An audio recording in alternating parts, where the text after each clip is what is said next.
Laurent Elias, merci de nous accorder un moment sur Cavadeos. On vous retrouve à Liverdy-en-Brie, où vous animez l'un des nombreux stages réservés aux jeunes chevaux qu'organise la SHF depuis cette année. Alors un petit mot sur ce circuit de stage. Alors vous avez 8 sites répartis un peu partout en France. Je crois qu'il n'y a que dans le sud-est qu'il n'y avait pas de site prévu cette année. Et l'idée, c'était d'aider les cavaliers de jeunes chevaux à la préparation et l'éducation de ces chevaux-là pour l'avenir. En gros, je pense qu'on a beaucoup de bons chevaux en France et il fallait essayer de donner des codes, des indications, des façons de faire pour permettre à nos jeunes chevaux de bien évoluer avec leurs cavaliers, d'être utilisables par d'autres et devenir de futurs grands chevaux éventuellement par la suite. Alors comment se découpe le programme pour chacun des stages ou chacun des sites en tout cas? Comme je connaissais ni les cavaliers ni les chevaux et que je suis plutôt prudent de nature, parce que je voulais surtout pas risquer d'esquinter la cavalerie, j'essaie d'observer le premier jour et de mettre des petits exercices qui sont surtout liés à l'obéissance, à la qualité d'équilibre, à la qualité de mouvement. M'attacher à ce que les cavaliers soient très très rigoureux dans leurs attitudes et leur façon de faire, parce que souvent ils pensent à leurs chevaux mais pas assez à eux, dans la qualité d'équitation qu'on produit. Et au fur et à mesure, en fonction de ce qu'est le niveau de préparation des chevaux, on essaye d'aborder tous les types d'exercices, tous les profils d'obstacles, pour qu'on puisse se dire dans quelques semaines, on sera à même de faire du concours dans de bonnes conditions. Alors l'avantage, c'est qu'on n'est pas dans l'urgence du concours à cette époque de l'année. Même si les chevaux ne sont pas très prêts, on ne prend aucun risque.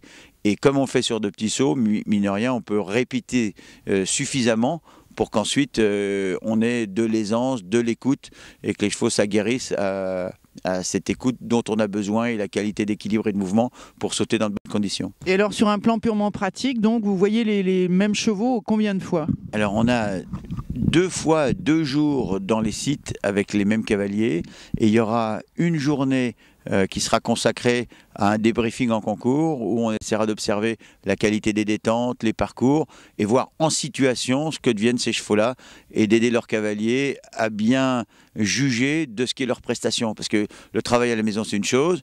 Alors la chance qu'on a, c'est qu'on a quand même essentiellement des très beaux sites, très bien équipés en matériel. On se retrouve avec des chevaux très jeunes mais qui travaillent dans l'univers de concours, donc ça permet de les faire se détendre, de se désensibiliser justement à ce qui peut les impressionner quand on fait qu'enchaîner des parcours, et du coup ce temps de travail, il est à mon sens extrêmement profitable, parce qu'on n'est pas dans l'urgence, on n'est pas 1 minute en piste, on a 1h30, 2 heures, 4 fois de suite, pour essayer de les mettre dans une situation qui leur rendent la vie agréable et confortable avant de sauter. Alors pour les cavaliers qui n'auraient pas la chance de participer à l'un de vos stages, quels sont les exercices d'une manière assez récurrente auxquels vous avez recours? Alors prioritairement, je commence par des barres au sol pour vérifier la qualité des tracés, la qualité de l'équilibre, le fait que les chevaux ne modifient pas leurs attitudes à la vue d'une barre. Je trouve invraisemblable, moi, quand on franchit une barre par terre, qu'un cheval ait envie d'accélérer, parce que sinon, après, ça ne devient plus du pilotage, c'est de la loterie. Et la loterie, on ne gagne pas souvent. Quand on a des chevaux dans les bonnes qualités d'équilibre, qui ne modifient pas leur mouvement tant que j'ai rien, moi, donné comme indication, et puis après, on fait évoluer le mouvement, on est capable de le faire avec plus de vitesse, dans un galop plus court, sur des virages plus serrés. Mais la chronologie, c'est de faire très très bien des choses simples pour qu'après, les chevaux, ils ont dans les jambes la hauteur qu'ils doivent sauter, mais ils sont éduqués et à l'écoute pour être dans l'équilibre et dans les meilleures conditions pour franchir des obstacles. Et d'une manière générale, de l'expérience que vous avez depuis le début de ce circuit de stage, quelles sont les principales difficultés auxquelles les cavaliers font face avec leurs jeunes chevaux? Je crois qu'on a... Et c'est notre chance, que des gens qui ont beaucoup de bonne volonté, et après qui n'ont pas toute l'éducation dans les codes pour être très efficaces tout le temps avec leurs chevaux.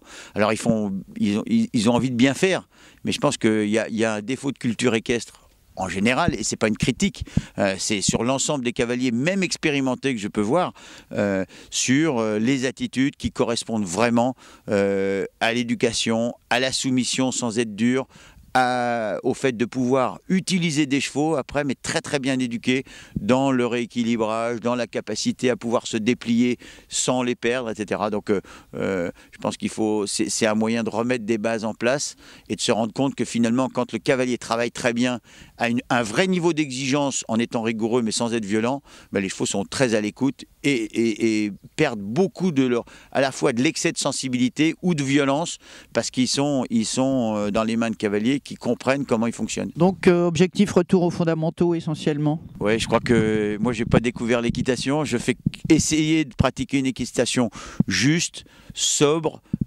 efficace, mais je pense que cette équitation-là, elle nous a été enseignée. On l'adapte à la vitesse et au concours d'aujourd'hui, mais la vérité c'est que des gens ont fait avant nous très très bien et qu'on essaie de transmettre ça au fur et à mesure. Laurent Elias, merci beaucoup et bonne continuation pour ce circuit qui vous emmène à travers toute la France. Oui, c'est un bon périple d'hiver, je suis pas mal occupé, mais j'y trouve beaucoup d'intérêt.